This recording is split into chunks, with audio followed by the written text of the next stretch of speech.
कार्यक्रम न्यूज 18 पर ये देश है हमारा में आपका स्वागत है। ये आंदोलन में किरदार भी वही रहते हैं, टारगेट भी वही रहता है, लेकिन आंदोलन का नाम बदल जाता है। ये सारे एक ही थाली के चट्टे बट्टे हैं। ये क्या हुलिया बना रखा है प्रधानमंत्री हो भाई? कभी आपकी दाढ़ी छोटी, कभी लंबी, कभी रविन्द्रनाथ टैगोर का चोगा।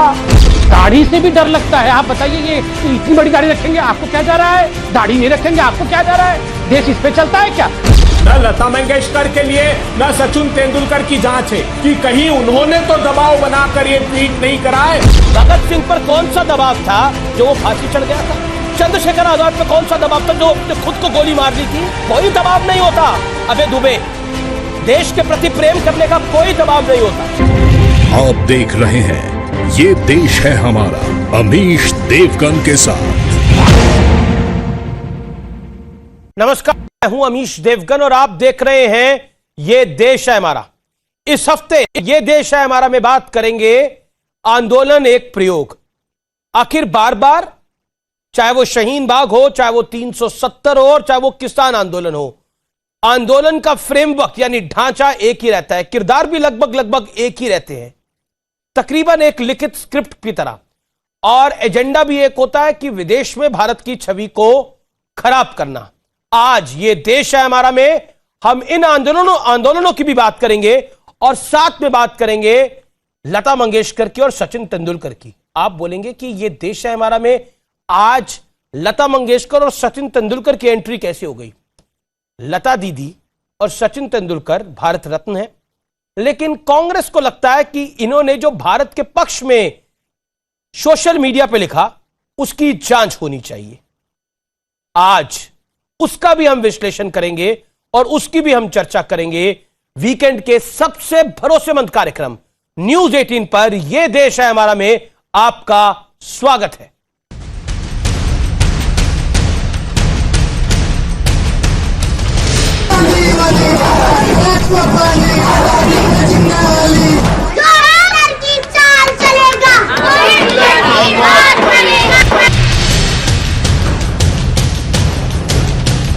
दिल्ली खबरदार, जो ट्रैक्टर को रोका उसका इलाज भर देंगे, जो ट्रैक्टर को रोकेगा उसके बख्तार दिए जाएंगे अगर ट्रैक्टर को रोका किसी ने।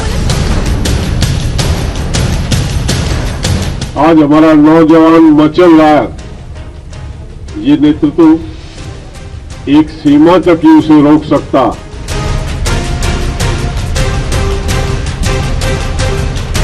किसानों से कह रहे हैं कि 26 तारीख को अपने जारी करके ट्रैक्टरों के साथ आ जाए, जबरदस्ती के बैरिकेड तोड़ के दिल्ली में घुसेंगे।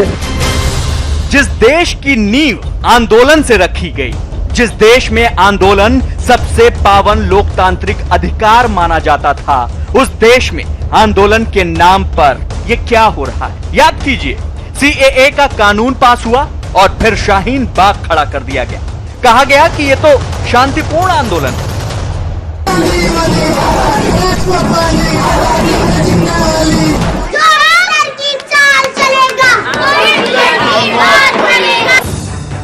विपक्ष को रेडीमेड मंच मिल गया मोदी सरकार को कोसने के लिए। जो भी कुर्बानियां देनी हो उसमें मैं भी शामिल होने को तैयार हूं। अब देखें कि किसके हाथ कौन किसका हाथ मजबूत है, हमारा या वो कातिल। और फिर पिछले साल फरवरी में दिल्ली सुलग उठी। आप देखिए, यहां पेट्रोल बम पड़ा हुआ है, गुलेल पड़ी हुई है, पत्थर पड़ा हुआ है, पेट्रोल बम पड़ा हुआ है, इधर छोटे पत्थर हैं, उसके साथ साथ इधर क्रेट है, एक इधर क्रेट है। आखिर ये क्या पैटर्न है? लोगों को भड़काओ, आंदोलन खड़ा करो और फिर हिंसा का तांडव मचाओ। यही पैटर्न किसान आंदोलन के नाम पर दिख रहा है। न मंडी बंद हुई, न एमएसपी खत्म हुई, लेकिन भ्रमजाल का आंदोलन खड़ा हो गया। प्रधानमंत्री के लिए मृत्युगान गाया गया। मोदी मर जा तू, मोदी मर जा तू, किसानों ने धोखा दे गर मोदी मर जा तू, मोदी मर जा तू। और फिर 26 जनवरी को आंदोलन के शांति दूतों ने दिल्ली में तांडव मचाया। लोकतांत्रिक मर्यादा को रौंदने की कोशिश हुई। आरोप उन्हीं किसान नेताओं पर है जो शांतिपूर्ण आंदोलन के कर्ता धर्ता बने बैठे थे। पहले राकेश टिकैत ने बक्कल उखाड़ देने की धमकी दी। दिल्ली खबरदार, जो ट्रैक्टर को रोका उसका इलाज भर देगा, जो ट्रैक्टर को रोकेगा उसके बक्कल तार दिए जाएंगे अगर ट्रैक्टर को रोका किसी ने। और फिर यही राकेश टिकैत आंसू बहाने लगे।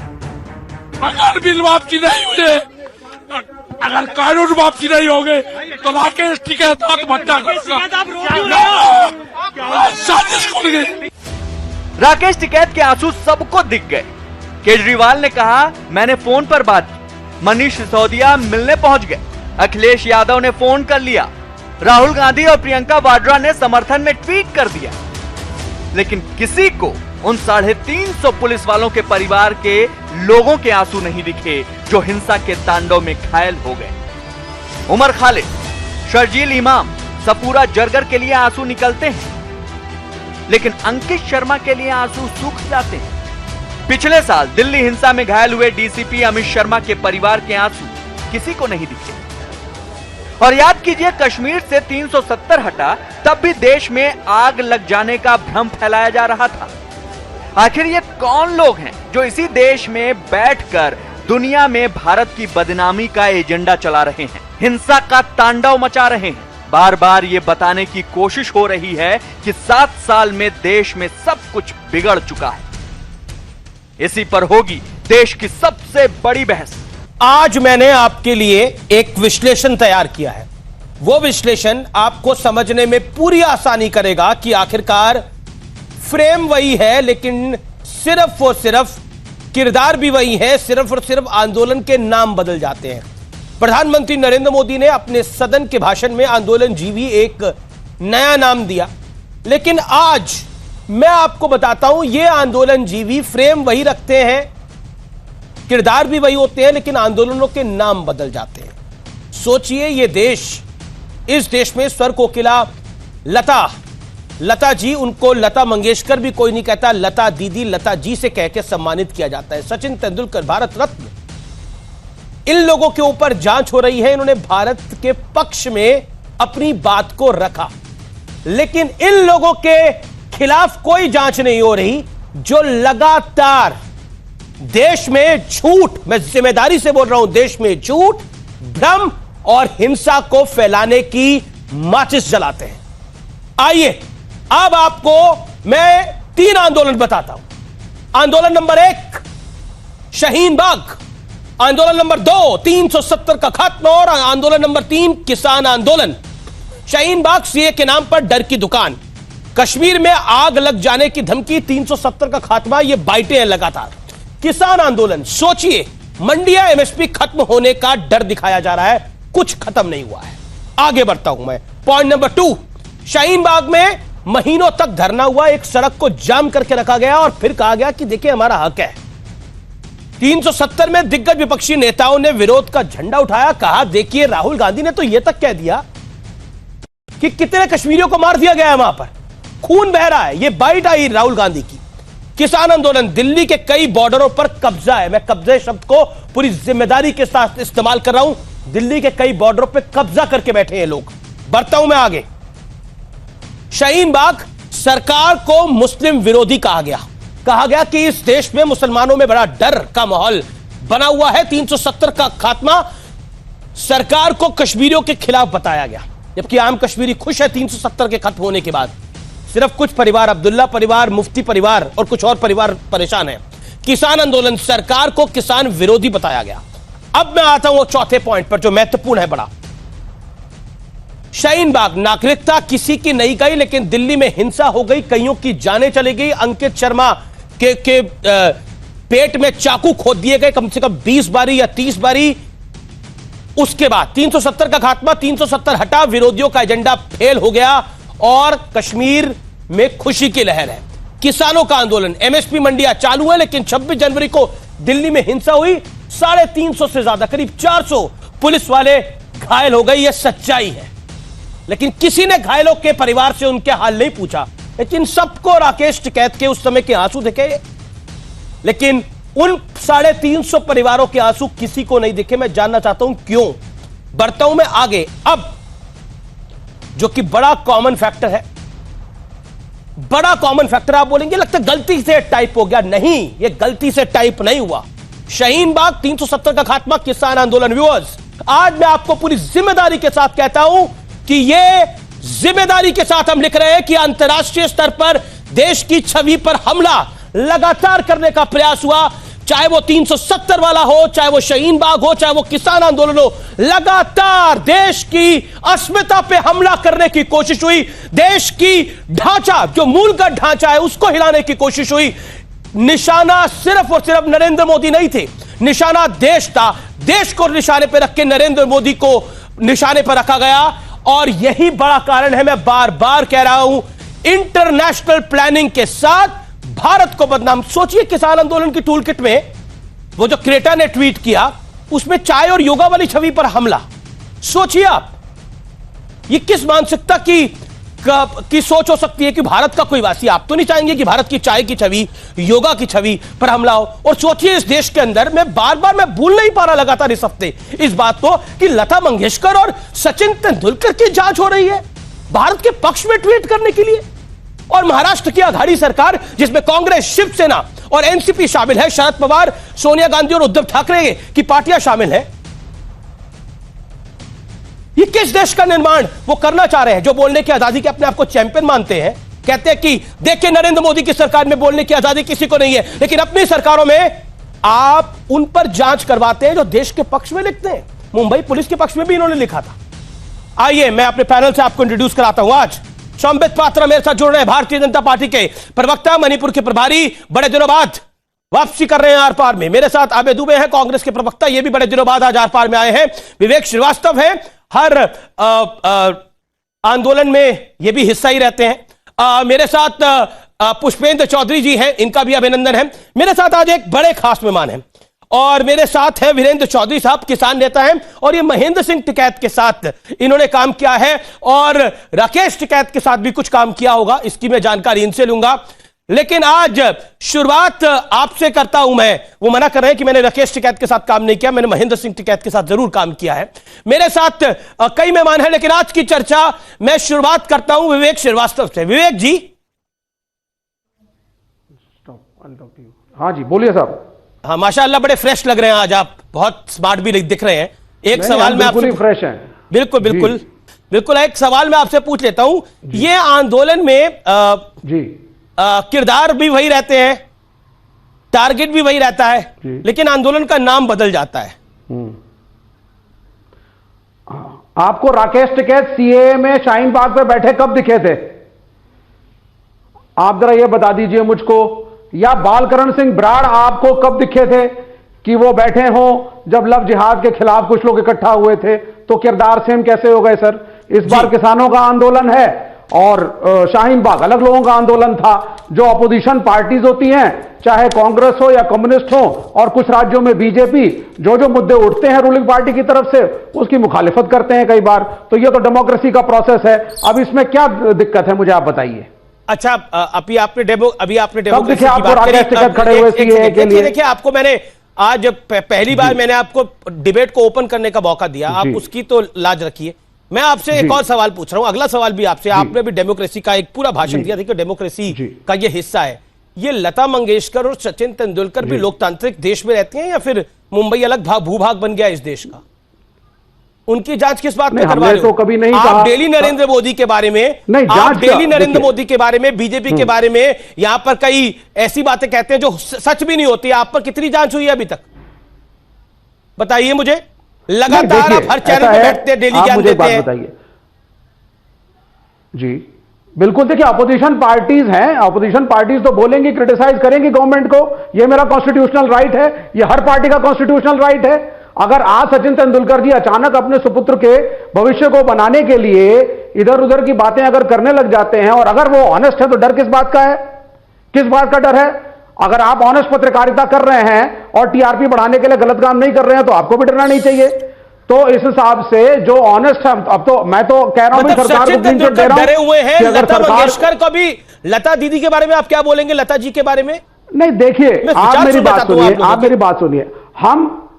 आप सुनिए, हम लता मंगेशकर की भी रिस्पेक्ट करते हैं, हम सचिन तेंदुलकर के भी क्रिकेटर के क्रिकेट की रिस्पेक्ट करते हैं। बड़ी रिस्पेक्ट करी अभी आपने बोला वो अपने बेटी का करियर बनाने के लिए वो कर रहे हैं, वो दबाव में है। अभी आपने बड़ी इज्जत करी उनकी, बड़ी इज्जत अफजाई करी आपने। अपने सुना, देश ने सुना। Cricketer, let him stick to cricket.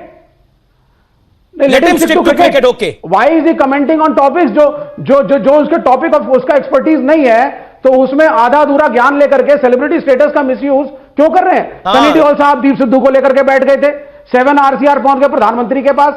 ठीक है, अब आपने अपनी बात को रखा। मुझे नहीं पता सनी देओल का। देखिए श्रीवास्तव साहब, अब आपने 3.5-4 मिनट बोला, अपनी बात को रखा।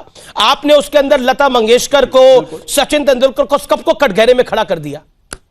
सोचिए, ये लोग रिहाना, मियां खलीफा सिर्फ इतना कहा है और ग्रेटा के पक्ष में है और सचिन तेंदुलकर पर शक कर रहे हैं, लता दीदी पर शक कर रहे हैं।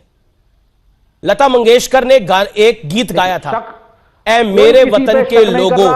विवेक जी, ये दूसरे चैनल नहीं है जहां पर लगातार लगने को मिले। आपकी बात को हमने सुना, पूरा वक्त आपको दिया जी, बहुत बहुत शुक्रिया। आपको पूरा वक्त दिया।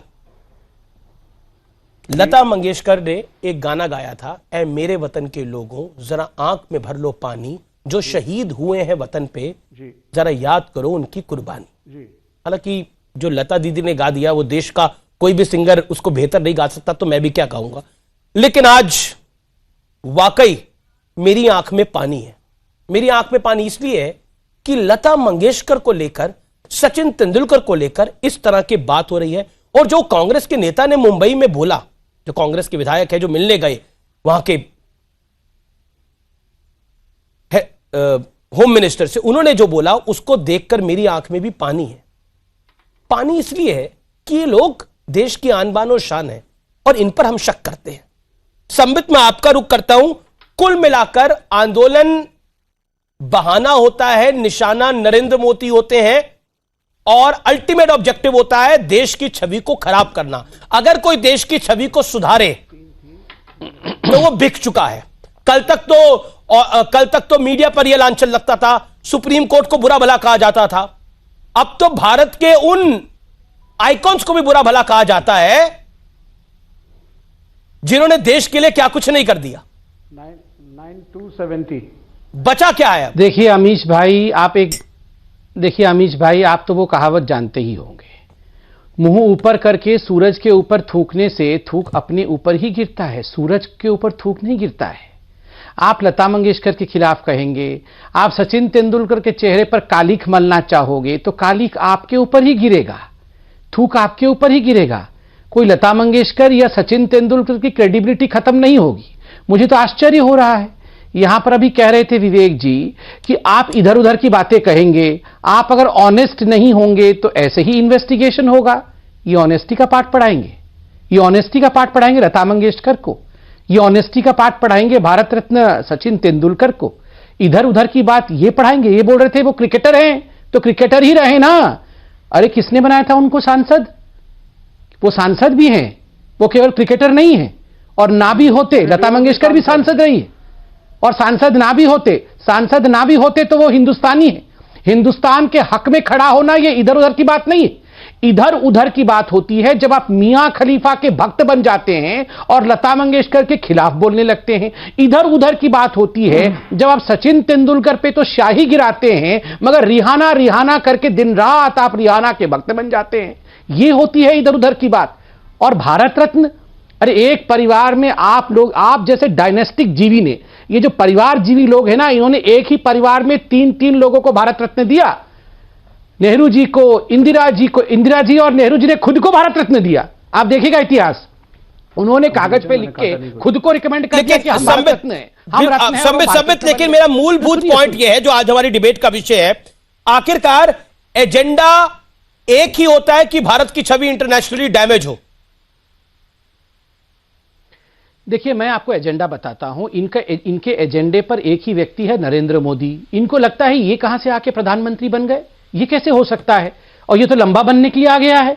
ये चाहते थे कैसे भी येन के प्रकारे इन्हीं का जो गांधी परिवार है इन्हीं की डायनास्टी चलती रहे, ये बपौती मानते थे इस देश को। 2014 से इसी प्रकार के प्रोपेगेंडा करके कभी चर्च पे अटैक हुआ, रे देखो चर्च पे अटैक कर दिया, ओबामा जी से कुछ बुलवा लेना, उसके बाद अवार्ड वेप्सी के नाम पे यहां सचिन तेंदुलकर को तो क्रिकेटर बोल रहे हैं, ये स्वरा भास्कर और ये सारे लोग कुछ नहीं है, ये कुछ भी कर सकते हैं, ये कुछ भी ट्वीट कर सकते हैं, कुछ भी लिख सकते हैं, वो सब बल्ले बल्ले है। सचिन तेंदुलकर और लता मंगेशकर कर रहे, ये तो गायिका है, ये तो क्रिकेटर है, ये अपनी औकात में रहे, वाह। और स्वरा भास्कर मल्लिका है, कमाल की बात, ये सब अवार्ड वापसी कर रहे थे ना। उसके बाद सीएए में बैठ के स्वरा भास्कर का तो दिल्ली के दर्दों को भड़काने में हाथ है, वो तो ट्वीट कर रही थी कि आप स्ट्रीट्स को हिट करिए। नहीं, वो देखिए ये सारे एक ही थाली के चट्टे बट्टे हैं, इनका एक ही मकसद है मोदी को हटाओ, और मोदी हटाओ के चक्कर में इनके मुंह पे अब भारत हटाओ आ गया है। ठीक है, मोदी जी पे अटैक करते करते ये भारत पे अटैक करना शुरू कर चुके हैं। और देखिए हिंदुस्तान की जनता ये सब देखिए, आप क्या सोचते हैं मियां खलीफा के साथ खड़े होंगे और लता मंगेशकर को गाली देने के लिए नरेंद्र मोदी से कहीं बड़ा करेगा? नरेंद्र मोदी भारत नहीं है, नरेंद्र मोदी को आपने भारत बना दिया। ये आ गए मियां खलीफा के भाई आ गए, नरेंद्र मोदी है, कल ये आ गए आपके अटल बिहारी विवेक खलीफा जी है, कोई और है। ये देखिए जरा, ये विवेक खलीफा जी को देखो जरा, नॉन स्टॉप चिल्लाएंगे। आप रूलिंग पार्टी के प्रवक्ता हैं, आप क्या थोड़ी गंभीरता, मियां खलीफा कोई गंदी चीज है क्या? जब मैं तो उनका नाम लिया बिल्कुल, आप बताओ मियां खलीफा को पसंद नहीं करते आप लोग? तो मियां खलीफा का ट्वीट कर रहे हैं, मियां खलीफा के सरकार। अरे आप पहले बताओ नहीं, आप बताओ मियां खलीफा के भाई साहब, अरे ये मियां खलीफा के भाई साहब जो आप लोगों ने कलंकित किया, मैं तो पूरा सुन रहा, देखो ये विवेक खलीफा जी को चुप कराओ जरा। आपकी बात भाई कहां से खलीफा, कौन खलीफा? डोंट वरी खलीफा बनने हमारे पास तो मोदी है, कम्युनिस्ट पार्टी में है कौन सा? नाम तो बताओ, नाम तो बताओ, कम्युनिस्ट पार्टी में कौन है बताओ नाम। मुझे लगता है भाषा का स्तर रख करिए कि रविंद्रनाथ टैगोर बन गए। रविंद्रनाथ टैगोर ना कोई दूसरा है ना कोई होगा। मैंने बिल्कुल देखिए क्या हुलिया बना रखा है प्रधानमंत्री हो भाई। सुनिए, कभी आपकी दाढ़ी छोटी, कभी लंबी, कभी रविंद्रनाथ टैगोर का चोगा। बैठो, आपको स्वामी विवेकानंद अब याद आए, ये मियां खलीफा के भाई साहब को जरा चुप कराओ जरा। अमीश भाई ये जरा मियां खलीफा के भाई को चुप तो कराओ, मैं बता तो लूं, मैं पढ़ के आया करूं। अच्छा ठीक है, पढ़े लिखे भाई साहब शांत बैठो जरा शांति। आप मुझे आबे दुबे के बाद भी जाना, 30 सेकंड में बोलिए, देना आबे दुबे। देखिए आप मैंने कहा था ना ये मोदी पे अटैक करना है। मोदी कभी दाढ़ी छोटे रखते हैं, मोदी कभी दाढ़ी बड़ी रखते हैं। बताओ, दाढ़ी से भी इनको आतंक आ जाता है, दाढ़ी से भी डर लगता है। आप बताइए ये प्रवक्ता है किसी पार्टी के, ये मोदी कितनी बड़ी दाढ़ी रखते हैं उसके आधार पे इनकी पार्टी चलेगी। ठीक है, अब बताइए इतनी बड़ी दाढ़ी रखेंगे आपको क्या जा रहा है, दाढ़ी नहीं रखेंगे आपको क्या जा रहा है, देश इस पे चलता है क्या? मैं ठीक है, समय मुझे लगता नहीं इस विषय पर आपको जवाब भी देना चाहिए, मुझे लगता नहीं ये पॉइंट है।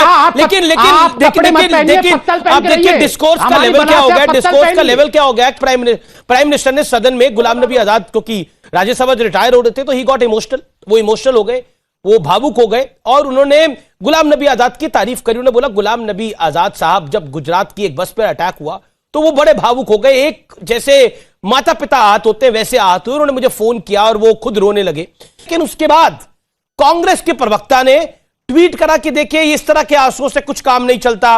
राधिका खेड़ा ने इस तरह का ट्वीट करा।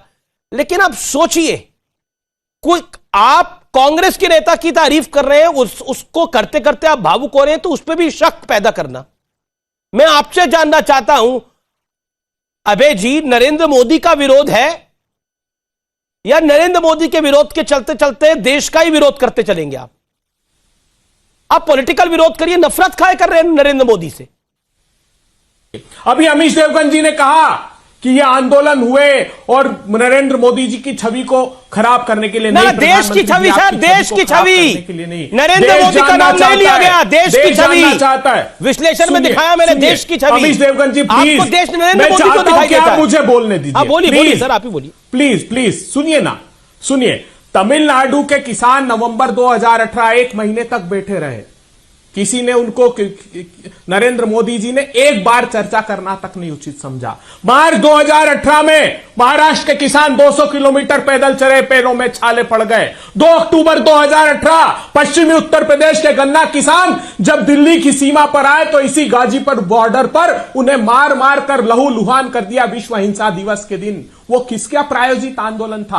आज अगर गुलाम नबी आजाद जी पर आंसू बहाते हैं तो अच्छी बात है, ये सद्भावना का प्रतीक है, मगर 200 किसानों ने अपनी शहादत दे दी। प्रधानमंत्री जी, एक संवेदना का बोल आपके मुंह से नहीं निकला। और ये आंदोलन का नेतृत्व आप कर रहे हैं प्रधानमंत्री जी। किसान आंदोलन का नेतृत्व कोई नहीं कर रहा, आप कर रहे हैं।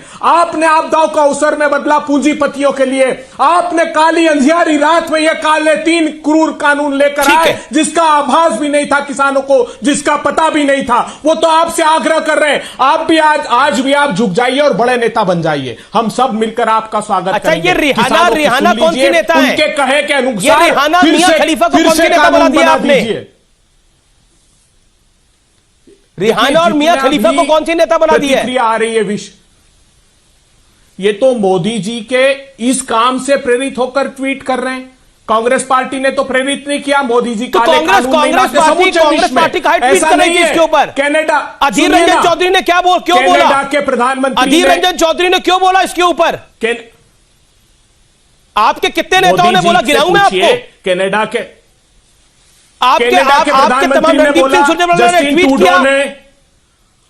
पार्टी भी हो गई, प्राइम मिनिस्टर ने बोला, पार्टी भी हो गई और संसदीय पार्टी भी हो गई, दोनों ने बोला। विश्व भर की हस्तियां बोल रही है। और आप लोग जो देश के पक्ष में बोल रहे हैं उनकी जांच करवा रहे हैं। आंतरिक मामलों में मोदी जी जो कांग्रेस पार्टी महाराष्ट्र में कह रही है, जो कांग्रेस पार्टी के नेता महाराष्ट्र में कह रहे हैं, चिट्ठियां लेके घूम रहे हैं, वहां के गृह मंत्री के पास जा रहे हैं, जांच करवाने की बात कर रहे हैं। आपको भी लगता है लता मंगेशकर और सचिन तेंदुलकर की जांच होनी चाहिए?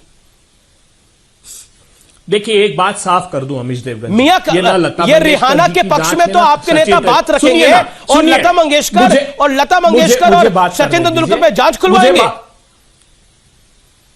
देखिए, 20 बार आपके सम्मित पात्रा जी ने मियां खलीफा का नाम लिया है। कितना पसंद करते हैं उससे समझ लीजिए। न लता मंगेशकर के लिए न सचिन तेंदुलकर की जांच है, यह जांच है भारतीय जनता पार्टी के कुत्सित प्रयासों की, उनकी धृष्टता की, कि कहीं उन्होंने तो दबाव बनाकर यह ट्वीट नहीं कराए। इतनी बड़ी भारत रत्न हस्तियां, उनको दबाव में तो नहीं लाया गया। यह उनके हित की बात है। यह भारतीय जनता पार्टी अच्छा क्या लिखा था देश में? अच्छा मुझे बताइए, सचिन तेंदुलकर और लता मंगेशकर ने ऐसा क्या लिखा था जिसको दबाव चाहिए? बताइए सर। देखिए, समूचा देश आंदोलित है। नहीं, क्या लिखा था लता मंगेशकर और सचिन लता दीदी ने और सचिन तेंदुलकर ने, अजय देवगन ने, अनुपम खेर ने, अक्षय कुमार ने, ऐसा क्या लिखा था जिसपे दबाव चाहिए? मैं जानना चाहता हूं, बताइए ना। आप कह रहे कि कोई दबाव होगा, दबाव किस चीज के लिए बताइए? यही तो जानना चाहते हैं हम कि भगत सिंह पे क्या दबाव था? जो फांसी चढ़ गया था वो ना अमीश देवगन देश के लिए चढ़ा था। सुनिए यही आप जानना चाहते हैं। आज मैं आपको बताता हूं दबाव क्या होता है। दबाव सुनिए, एक सेकंड। भगत सिंह पर कौन सा दबाव था जो वो फांसी चढ़ गया था? चंद्रशेखर आजाद पे कौन सा दबाव था जो उसने खुद को गोली मार ली थी? मैं जानना चाहता हूं। और अब आप सचिन तेंदुलकर और लता मंगेशकर की बात करते हैं। आप सचिन तेंदुलकर का मैं आपको किस्सा बताता हूं। 23 मई 1999 सचिन तेंदुलकर ने वर्ल्ड कप जो इंग्लैंड में हो रहा था उसमें 100 स्कोर किया था, सेंचुरी बनाई थी। और आपको पता है उससे कुछ दिन पहले, सिर्फ 3 दिन पहले उनके फादर का देहांत हुआ था। उनके पिता का देहांत हुआ था और बड़ी इमोशनल सेंचुरी थी उनकी। किसका दबाव था? दबाव नहीं था अबे जी, विवेक जी, दबाव नहीं था। देश के प्रति समर्पण, प्रेम था। जो अपने पिता के देहांत के बाद, जब उनका चौथा भी नहीं हुआ था, आप समझते होंगे चौथा क्या होता है, चौथा भी नहीं हुआ था, वो उठ के आके भारत के लिए खेला था क्योंकि टीम इंडिया को उसकी जरूरत थी, उसकी पारी की जरूरत थी। कोई दबाव नहीं होता अबे दुबे, देश के प्रति प्रेम करने का कोई दबाव नहीं होता। आप पे कोई दबाव डाल सका जो देश के प्रति आप प्रेम करो या नफरत करो? कोई दबाव आप पे नहीं बना सकता ना। तो मुझे लगता है कि ये मानसिकता सही नहीं है। आप लोग बड़ी पार्टी के नेता हैं, इस तरह की अगर आप बात करेंगे तो हल्कापन आएगा। वक्त एक अंतराल का है। यह देश है हमारा ब्रेक के बाद भी न्यूज 18 पर जारी रहेगा। मेरी खत्म नहीं हो रही। मैं तो बहुत सम्मान से और विनम्रता से कहता हूं, जाओगे रेल की पटरी से नीचे उतरोगे तो बोल लूंगा। मेरी बात हो जाए उसके बाद कहना। अरे मैंने अगर पहले आप कहना चाह रहे हो पहले कहो। कल भी यही बात हुई थी। इस पे बहस में करें जिनके हाथों में खुरदुराहट हो, जोन से खेत में से आए हो, जो नोएडा में से उठ के, जो कौशाम्बी में से उठ।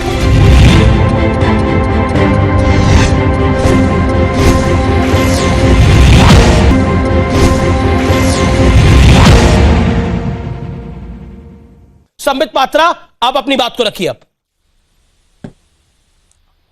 देखिए अमीश जी, यहां कांग्रेस के प्रवक्ता ने कहा क्या लता मंगेशकर और सचिन तेंदुलकर के ऊपर कोई दबाव था, इसकी जांच वो करना चाहते हैं। आप बताइए क्या कोई दबाव कांग्रेस पार्टी के ऊपर था कि वो सचिन तेंदुलकर के ऊपर, उनके प्रतिमा के ऊपर वो स्याही फेंके, काला इंक फेंके? क्या कोई दबाव था कांग्रेस पार्टी के ऊपर कि वो लता मंगेशकर के खिलाफ कहे? जांच कर लेते आप अपने अंदर से, उसके बाद कहते। हमने तो दबाव नहीं बनाया था कि आपके कार्यकर्ता सचिन तेंदुलकर के ऊपर स्याही फेंके, नंबर 1। नंबर 2, इन्होंने कहा आज जो बताएंगे कि मोदी जी के कैसे हिंदू विरोधी हैं। कल तक तो कह रहे थे मुसलमान विरोधी हैं, आज कह रहे हिंदू विरोधी है। पार्लियामेंट के अंदर हमारे देश के एलओपी गुलाम नबी आजाद साहब ठीक रिटायरमेंट से पहले उन्होंने अपने भाषण में कहा कि मैं गौरवान्वित महसूस करता हूं कि मैं हिंदुस्तान का मुसलमान, और मैं गौरवान्वित महसूस करता हूं मैं पाकिस्तान नहीं गया, और हिंदुस्तान का जो मुसलमान है वो विश्व का सबसे खुश मुसलमान है। ये तो कांग्रेस पार्टी हमेशा कहती है कि इस देश में मुसलमान दुखी है। मैं हूं कांग्रेस पार्टी के प्रवक्ता से कि वो गुलाम नबी आजाद साहब भी तो कांग्रेस के हैं, से सहमति रखते हैं या गुलाम नबी कौन सा आपके हैं? वो भी तो कांग्रेस के हैं। हालांकि कांग्रेस के निशाने पर है आजकल, लेकिन है तो कांग्रेस के ही। अमीश जी, नहीं, मैं वही जानना चाहता हूं कि क्या कांग्रेस पार्टी के प्रवक्ता इस बात पे विश्वास रखते हैं कि हिंदुस्तान का मुसलमान सबसे ज्यादा खुश मुसलमान है और सबसे अच्छे तरीके से हिंदुस्तान में रहता है? सबसे दुखी है। ठीक है अबे दुबे जवाब 30 सेकंड, देन पुष्पेंद्र चौधरी। अमीश जी देखिए, पहले तो मैं चाहता हूं सिर्फ 10 सेकंड आपकी जो भावनात्मक बातें थी उसका एक भावनात्मक जवाब देना चाहता हूं। हां, मैं इस बात से सहमत हूं कि मूर्धन्य क्रिकेट खिलाड़ी सचिन तेंदुलकर, मूर्धन्य गायिका लता मंगेशकर जी का अभूतपूर्व योगदान है हिंदुस्तान के निर्माण में। लेकिन उन पंजाब और हरियाणा के किसानों के योगदान को मत भूलिए। 1965 में जब एमएसपी आया, जानते हैं क्या परिस्थितियां थी? सिर्फ 12 मिलियन टन गेहूं का प्रोडक्शन हिंदुस्तान में होता था, और जितना हमको इंपोर्ट करना पड़ रहा था उतना ही फॉरेन रिजर्व हमारे पास था। और ये पंजाब और हरियाणा के किसान थे जिन्होंने समर्थन मूल्य लागू होने पर 26 मिलियन टन गेहूं पैदा किया और भारत को, हिंदुस्तान को गेहूं के मामले में आत्मनिर्भर कर दिया। नहीं, देखिए किसी की इज्जत करना दूसरे की बेइज्जती करने के बराबर नहीं होता। ये आपका एग्जांपल गलत है। मैं वीरेंद्र चौधरी का रुख करता हूं, पुष्पेंद्र चौधरी का रुख करता हूं। दोनों किसान नेता हैं और वीरेंद्र चौधरी जाने माने किसान नेता हैं। मैं वीरेंद्र जी और पुष्पेंद्र जी आपके पास आता हूं। बड़ा महत्वपूर्ण डिस्कशन हम कर रहे हैं आज, इसमें किसान आंदोलन भी सम्मिलित है। लगातार हमने देखा है कि पिछले गत वर्षों के अंदर, खासतौर पर 2019 के बाद जब से सेकंड नरेंद्र मोदी गवर्नमेंट आई है, तब से हमने देखा है किस तरह की मोटर स्प्रेंडी होती है और किस तरह से घटनाक्रम होता है। चौधरी साहब, आप भी किसान हैं, आपको लगता है कि आपसे मैं जानना चाहता हूं, सचिन तेंदुलकर और लता दीदी की जांच होनी चाहिए, आप क्या कहते हैं इस विषय के ऊपर? और क्या आपको लगता है ये जो पूरे आंदोलन है ये संचालित होते हैं या जेन्युइन है? ये मेरे से संबोधित है मामला? जी सर, जी सर। वीरेंद्र चौधरी, अगर मेरे से संबोधित है तो मान्यवर मैं ये कहना चाहूं, बहुत बढ़िया करा मेरे घर वालों ने मुझे दिल्ली के आसपास नहीं पढ़ाया, गांव के स्कूलों में और कस्बों के कॉलेज में रह गया। दिल्ली पढ़ाया का तो बुरा हाल हो रहा है वहां करके, कौन कौन क्या क्या कर रहा। भाई, लता मंगेशकर आइकन है इस देश की, सचिन तेंदुलकर आइकन है इस देश का, इससे देश का सम्मान बढ़ता है। और रही बात ये इसकी, ये जो बोलने वाले हैं 370 हटाओ, हमसे नहीं पूछा, सीए लागू करो, हमसे नहीं पूछा, किसान बिलों के ऊपर हमसे नहीं पूछा। ये जो इनके प्रतिनिधि संसद में बैठे जिनकी मौजूदगी में बिल पास हुए हैं, ये क्या कर रहे हैं वहां? वे भत्ता क्यों ले रहे हैं वहां से? अपने घरों क्यों नहीं बैठते आके? सदन में रहेंगे, पेंशन लेंगे, सब कुछ करेंगे, दिल्ली मकान लेंगे, अंदर वोट देखा आएंगे, बाहर मना करेंगे, क्या सांग है यो? कोई हमें बता तो दो इनकी किंग है बोल रहे, किंग है कर रहे हैं, क्या कर रहे हैं ये। पर आपने तो महेंद्र टिकैत साहब के साथ काम भी किया, राकेश टिकैत भी कह रहे हैं कि देखिए अब ये आंदोलन है और उनका आंदोलन डेली एक नई मांग को लेके आ जाता है। क्या कहना चाहते हैं आप? मैं महात्मा के साथ, वो महात्मा था, वो एक चमत्कार था। महेंद्र सिंह टिकैत एक महामानव था। वो कम पढ़ा हुआ था, कॉलेज में नहीं पढ़ा था, लेकिन ये बुद्धि बहुत चलती थी। मान्यवर मैं उनके साथ रहा हूं और उनके साथ अगर कहीं हिंसा गलती से हो गई, किसी आंदोलन में कहीं हिंसा हो गई गलती से, आंदोलन कॉल ऑफ। उन्हीं महेंद्र सिंह टिकैत की परंपरा पे नरेश टिकैत चले। दिल्ली में हिंसा हुई, 26 जनवरी को झंडे के साथ बेइज्जती हुई, उन्होंने आंदोलन कॉल ऑफ हुआ, लेकिन उनका सेनापति बगावत कर गया। वो सेनापति बगावत कर गया। उसने जो चौधरी है, खाप का चौधरी है, जिसका वर्ड लास्ट होता है बालियान खाप का चौधरी है, उसके ऑर्डर को डिसोबे किया। कोई इंटरेस्ट था, कोई बात थी। चौधरी आज भी दुखी है और चौधरी वहां बैठा है। चौधरी को बुलवा लो, अमीश जी, सरकार को राय दे दो। चौधरी को बुला लो, हिंदुस्तान की भारतीय किसान यूनियन के अध्यक्ष को बुला लो, सेनापति को हटाओ। तो राकेश, देखिए आप बड़ी आपका बड़ा सम्मान है, राकेश टिकैत का फिर इंटरेस्ट क्या है? क्योंकि कांग्रेस कह रही है कि हम राकेश टिकैत के साथ खड़े हैं, आरएलडी कह रही है कि हम अब राकेश टिकैत के साथ खड़े हैं। अमीश जी, एक बात सुनिए, 1 मिनट लगेगी, आपका ज्ञान में वृद्धि कर दूं जी। राजा हर्षवर्धन ने टिकैत की 34 नस्ल पहले एक रिश्ता किया था, अपनी बहन राजश्री का रिश्ता किया था, तब टिकैत की पदवी दी थी राजा हर्षवर्धन ने। और टिकैत केवल वो होता है जो बालियान खाप का चौधरी होता है। चौधरी महेंद्र सिंह टिकैत के बाद नरेश टिकैत बालियान खाप का चौधरी है। किसी और को टिकैत लगाने का अधिकार नहीं है, राकेश को भी नहीं है, किसी को नहीं है। केवल टिकैत के सम्मान, टिकैत शब्द की कृपया बेइज्जती मत करें। टिकैत का अधिकार केवल नरेश टिकैत है। टिकैत का मतलब बालियान खाप का चौधरी। इसे उसे मत करिए। राष्ट्रपति एक हुआ देश में, सारा खानदान राष्ट्रपति नहीं लिखता। आप भी एंकर हैं, आपका सारा घर एंकर नहीं लिखने का। ये मत करिए, तथ्यों को सही लाइए। ये जो सारे तथ्य गलत कर दिए, पुष्पेंद्र चौधरी, पुष्पेंद्र चौधरी, आपने सुना जो महेंद्र सिंह टिकैत के साथ काम कर चुके हैं, बोट क्लब में गोलियां भी इन लोगों ने खाई। वीरेंद्र चौधरी, पुष्पेंद्र चौधरी क्या कहना चाहते हैं? क्या आपको लगता है कि स्क्रिप्ट पूरी लिखी जा चुकी थी? विदेश स्क्रिप्ट लिख रहा है इस पूरे आंदोलन की, पटकथा विदेशी लोग लिख रहे हैं, इसलिए जनता का समर्थन अब नहीं है? नहीं, देखिए, कोई विदेश से कोई स्क्रिप्ट नहीं लिखी जा रही है और किसानों का प्योरली ये आंदोलन है। इसमें 40 लोग हैं जो निर्णय लेते हैं। ना तो कोई अकेले राकेश टिकैत कोई निर्णय ले सकते हैं, ना कोई अन्य दूसरा व्यक्ति कोई निर्णय ले सकता है। ये जो है अनेकों संगठन इसमें लगे हुए हैं, जो सिंघू बॉर्डर पे मौजूद है, टीकरी बॉर्डर पे मौजूद है और गाजीपुर बॉर्डर पे मौजूद है, नरसिंहपुर पे मौजूद है। और सारे देश प्रदेश के जो है जो प्रदेश है अपने, पंजाब हो, हरियाणा हो, वेस्टर्न यूपी हो, सभी लोगों के, सभी जाति धर्मों के किसानों का यह आंदोलन है। मूल रूप से इसकी 2 मांग है। एक, एमएसपी की लीगल गारंटी की जाए और इन कानूनों में जो है इनको वापस लिया जाए। मेरा ये स्टैंड रहा है शुरू से कि यदि एमएसपी की लीगल गारंटी कर दी जाती तो कानूनों में कुछ संशोधन के साथ किसानों को तैयार किया जा सकता था।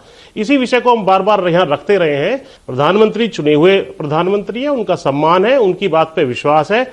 जो उन्होंने कहा है कि एमएसपी थी, है और चालू रहेगी, लेकिन इसमें उन्होंने जो एग्जिस्टिंग व्यवस्था उसके बारे में बात की है। ठीक है। ये इसके अलावा दूसरी व्यवस्था जो खड़ी कर रहे हैं इन कानूनों के माध्यम से, उसमें भी यदि एमएसपी लागू हो जाती आपको लगता नहीं है राकेश टिकैत हो जाता? जाट पॉलिटिक्स की अब राजनीति कर रहे हैं, वो जाटों के नेता बनना चाहते हैं, ऐसा लग रहा है? क्योंकि वो तो बात करें कि नेताओं को अपनी पेंशन भी छोड़ देनी चाहिए, युवाओं को नौकरी भी मिल जानी चाहिए। ये किसान, ये एमएसपी तक तो मामला सीमित नहीं रहा है।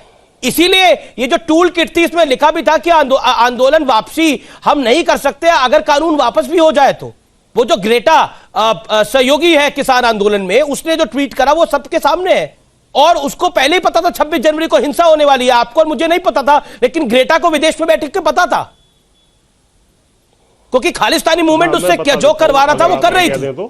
अमीश जी, इसमें ऐसा है, हो रहा है, एक मिनट मुझे बोलने दो। सत्ता में हिस्सेदारी चाहिए, हिस्सेदारी इस राकेश को चाहिए। चौधरी साहब रुक तो जाओ, सारी बात हो रही है, खुल्ला हो रही है, कहां परिभाषा ला रहे हैं आप? आपका बड़ा सम्मान है। हाँ, हाँ, देखिए ऐसा है कि ये क्या कह रहे हैं वीरेंद्र चौधरी की राकेश टिकैत को सत्ता में हिस्सेदारी चाहिए, सारी दुकान सत्ता की है। जवाब दीजिए पुष्पेंद्र चौधरी। वीरेंद्र चौधरी की बात, सत्ता की हिस्सेदारी की लड़ाई हो रही है। ठीक है, ये दामों वीरेंद्र जी कुछ नहीं है। पुष्पेंद्र जी को जवाब सुनिए। उनका देख नहीं लिया उनका जो कह रहे हैं। एक मिनट, जो कह रहे कब को समझोगे आप? अरे भाई वो आदमी हिंदी बोल रहा, थारी समझ में हिंदी नहीं आ रही क्या? उसकी इच्छा क्या है, उसका क्या गोल है, उसका समझ में नहीं आ रहा। अरे 25 तारीख के बयान और 26 रौनक, वो जो कुटिल मुस्कान है, वो कुटिल मुस्कान कहती है क्या होता है, अपनी बारी में बोलना ठीक रहेगा। देखिए सीरियस, देखिए अमीश जी का सीरियस डिबेट होता है, पूरा देश इसको देखता है। अरे बोल सारी बातें अपनी अपनी बारी में कहेंगे तो सबकी बात चली जाएगी। अरे पूरा देश मेरा देख रहा है, निवेदन ये तो है बात है कि व्यक्तिगत रूप से व्यक्तिगत रूप से शहर वाले बोल रहे हैं यहाँ जो गांव में आ गया। वैसे तो 90% गांव बता, 70% और गांव वाले की सुनने को तैयार नहीं। अरे भाई ये मैं शहर में से नहीं है, मुझे इस काम के लिए 30 किलोमीटर बोलना चाहते हो, पहले बोल लो करके तुम तो गाड़ी में चलो पहले आप बोल लो। पुष्पेंद्र जी पहले कहां से कर दे जो वीरेंद्र जी, पुष्पेंद्र जी को 40 सेकंड दीजिए ना। पहले आप बोलूंगा बिना जवाब दिए जान नहीं देने का, देश को पता लग जाए ये कैसे कैसे भटकाने वाले बैठे, सबको भटका रहे। बोलिए पुष्पेंद्र, चलो बोलो क्या आप कुछ कहोगे? उल्टा सीधा तो खत्म हो जाएगी तो मैं बोल लूंगा। बोलो मेरी खत्म नहीं हो रही। मैं तो बहुत सम्मान से और विनम्रता से कहता हूं। जाओगे रेल की पटरी से नीचे उतरोगे तो बोल लूंगा, सुधार करूंगा फिर। मेरी बात हो जाए उसके बाद कहना। अरे मैंने अगर पहले आप कहना चाह रहे हो पहले कहो। कल भी यही बात हुई थी। इस पे बहस में करे जिनके हाथों में खुरदुराट हो, जोन से खेत में से आए हो, जो नोएडा में से उठ के, जो कौशाम्बी में से उठ के। पुष्पेंद्र जी जो सीए का आंदोलन था, जो किसान आंदोलन है, आप देखिए बिल्कुल इसका ढांचा वैसा का वैसा ही निकल के आ रहा है। सीए के आंदोलन के बाद शहीद बाग में हिंसा हुई, यहाँ पर 26 जनवरी को हिंसा हुई। पूछा है तो मुझे बोलने। हाँ जवाब पुष्पेंद्र जी बोलिए। वीरेंद्र चौधरी जी 40 सेकंड दीजिए, आप मेरा निवेदन स्वीकार करिए सर। आपकी उम्र बहुत है, हम आपका सम्मान करते हैं। पुष्पेंद्र जी बोलिए, इस पर जवाब दीजिए। 26 जनवरी की जो हिंसा हुई क्या है? दीप सिद्धू गिरफ्तार हो चुका है। अब बताइए 26 जनवरी की हिंसा में आप कह रहे हो कि ये बीजेपी के लोग शामिल हुए पड़े हैं। अगर बीजेपी के लोग शामिल हैं तो कांग्रेस पार्टी उनको बचाने के लिए लीगल एड क्यों दे रही है? अब पता नहीं दीप सिद्धू को भी देंगे जिसने लाल किले पर तिरंगा मिलाया क्या? मैं बता रहा हूं, देखिए दीप सिद्धू हो या कोई और हो या किसी किसान संगठन का व्यक्ति हो, राकेश टिकैत हो, पुष्पेंद्र चौधरी हो, यदि हिंसा में या गैर जो है कानूनी कार्रवाई कोई भी सम्मिलित हो, उसके खिलाफ कार्रवाई सख्त होनी चाहिए। ये हमारा कंसिस्टेंट स्टैंड है। अच्छा पुष्पेंद्र जी, सचिन तेंदुलकर और वो जो सम्मानित लोग हैं उनके विषय में कोई गलत आपकी मुझसे शिकायत रहती है कि आप देखिए इसको शाहीन बाग के आंदोलन से कंपेयर मत करिए। अब आप मुझे बताइए, शाहीन बाग में ये उमर खालिद हो गया या फिर ये बाकी लोग हो गए, इन लोगों के ऊपर जांच बैठी, चिल्लाना शुरू कर दिया जांच क्यों हो रही है, जांच क्यों हो रही है, जांच क्यों हो रही है। पॉइंट नंबर 1, यहां पर उन लोगों को गिरफ्तार किया जिन्होंने 350 पुलिस वालों को, निहत्थे पुलिस वालों को, जिनके पास लाठी भी थी, सब कुछ था, इंजर्ड करा, उनको इंजर्ड करा, उनके ऊपर जांच हो रही है, लीगल एड प्रोवाइड की जा रही है, उनके लिए हाय तौबा की जा रही है। और तो और जो देश के पक्ष में लिख रहा है, लता मंगेशकर और सचिन तेंदुलकर, उन पर जांच हो रही है। सोचिए पुष्पेंद्र जी। हाँ, अब मुझे बोलने तो दीजिए। देखिए जहां तक किसी भी व्यक्ति का, चाहे वो गिरफ्तार हो या उसके खिलाफ एफआईआर हो, चाहे वो अपराधी हो या निर्दोष हो, हमारे देश का कानून है, उसको अपनी डिफेंड करने का अधिकार है। उसको प्रोसिक्यूट करने के लिए भी अगर उसके पास वकील नहीं है तो कोर्ट स्वयं वकील प्रोवाइड कर देता है कि भाई ये वकील आपको पॉलिटिकल पार्टी प्रोवाइड करनी चाहिए। हाँ, वो किसान नेताओं को बोलना चाहिए, जो सो कॉल्ड किसान नेताओं को बोलना चाहिए इनके बारे में। उसमें पुष्पेंद्र चौधरी आप डिफेंड कर रहे हो, जिन्होंने दिल्ली में पुलिस वालों को जांच को इंजर्ड किया, उनको आप डिफेंड कर रहे हैं। बात क्या? अरे मुझे आपने बोलने नहीं दिया। आपको बोलने दिया मैंने? बोलने तो दीजिए। आपको मैंने बोलने दिया। आप कोई भी व्यक्ति, अगर एक सेंटेंस भी पूरा नहीं हो पाया, कोई भी व्यक्ति दोषी है, उसके खिलाफ कार्रवाई होनी चाहिए, न्यायालय से उसको जो है प्रोसिक्यूशन होगा, उसको सजा मिलेगी। हमारे देश का कानून कमजोर नहीं है, ना हमारा देश कमजोर है, ना पुलिस या प्रशासन यहाँ कमजोर है। पर ये सब काम करेंगे तो कमजोर हो जाता है ना। बात है, ये सब काम करेंगे अगर आप जो देश की पुलिस को इंजर्ड कर रहे हैं लोग, उनको अगर कानूनी प्रक्रिया में मदद करने की बात होगी और एक प्रदेश की रूलिंग पार्टी ये सब कुछ करेगी, तो देश कमजोर हो जाता है ना। देश कमजोर करने के लिए बाहर से गोले नहीं दागने पड़ते। संबित, कुल मिला मैं आपसे बिल्कुल 40 सेकंड में इस जवाब को चाहता हूं क्या आपको लगता है कि यह आपकी सरकार का भी बड़ा फेलियर है? पहले शाहीन बाग होता है, फिर दिल्ली की हिंसा होती है, फिर किसान आंदोलन होता है, किसानों के नाम पर आंदोलन होता है, और फिर उसमें खालिस्तानी एंगल जुड़ जाता है, विदेशों से सबूत मिलते हैं और 26 जनवरी की हिंसा हो जाती है। देखिए, मोदी जी ने संसद में, राज्यसभा में अपने भाषण को रखते हुए एक महत्वपूर्ण बात कही थी। उन्होंने कहा चलिए ठीक है, कभी कभी इतने बड़े देश में, इतने बड़े लोकतंत्र में कभी कभी फूफी नाराज हो जाती है कि अरे मुझसे पूछ लेते तो अच्छा रहता। ये शादियों में भी फूफी फूफा नाराज होते हैं, और ये फूफिया नाराज होना कोई असंभव बात नहीं। अरे ये तो ये केवल फूफी नाराज होने वाली बात नहीं है, देश को नुकसान हो रहा है इससे। हाँ, मैं बता रहा हूं। नहीं, ये अगर फूफी नाराज भी हो जाती तो चलो फूफी को हम मना भी देते। ये जो फूफियां, 2 फूफियां बैठी हुई है यहाँ पे, ये फूफियां अगर नाराज भी होते तो हम फूफियों को मना भी लेते। मगर जब फूफियां षड्यंत्र करने लगते हैं, देश के बाहर दूसरे फूफियों से मिल करके, ये रिहाना, मियां खलीफा इत्यादि, और टूल किट जारी हो जाता है। गलती से ही तो भला हो ग्रेटा का, इस ग्रेटा ने गलती से ट्वीट कर दिया टूल किट को। उस टूल किट में क्या क्या लिखा हुआ था, किस प्रकार से हिंदुस्तान को धर दबोचना है, किस प्रकार से हिंदुस्तान को खत्म करना है, पूरी उसकी गाथा उस टूल किट में थी। तो ये केवल फूफी नाराज होने वाला विषय नहीं है, ये बदमाश फूफियां हैं। ठीक है, बोलिए, 10 सेकंड आपके पास, बोलिए अबे दुबे। मैं मियां खलीफा में मत अटकिएगा, आगे बढ़िएगा। मुस्लिम समुदाय के प्रति चुनाव नहीं होते तो सद्भावना दिखाते हैं, नहीं तो मंत्री उनके रामजादे, हरामजादे, कुत्ते के पिल्ले और प्रधानमंत्री तक शमशान और कब्रिस्तान की राजनीति करते हैं। ये देश ध्यान से सुन ले, ये भारत के सामाजिक ताने बाने को, सांप्रदायिक सौहार्द को छिन्न भिन्न करके, ये गुलाम नबी आजाद ने तो बोला, गुलाम नबी आजाद को तो ऐसा नहीं लगा, गुलाम नबी आजाद को तो ऐसा नहीं लगा। फिलहाल ये देश है हमारा में इतना ही। लेकिन आज इस चर्चा का निष्कर्ष देने का मेरा मन है, और $1,00,000 की बात भी वही है। कुल मिलाकर देश के पक्ष में लिखने के लिए, देश के पक्ष में खड़े होने के लिए किसी दबाव की आवश्यकता नहीं पड़ती। सोचिए, जब क्रिकेट मैच होता है और भारत पाकिस्तान का मैच होता है, या भारत ऑस्ट्रेलिया का मैच होता है, या किसी का भी मैच होता है, तो आप भारत के पक्ष में चीयर करते हैं। आप पर किसी का दबाव नहीं होता, न नरेंद्र मोदी का, न बीजेपी का, न कांग्रेस का, न किसी और का। आप अपने मन से ये करते हैं, इसलिए देश के पक्ष में बात करने के लिए किसी दबाव की आवश्यकता नहीं होती। आज फिलहाल ये देश है हमारा में इतना ही। आप देखते रहिए News 18। जय हिंद, जय भारत।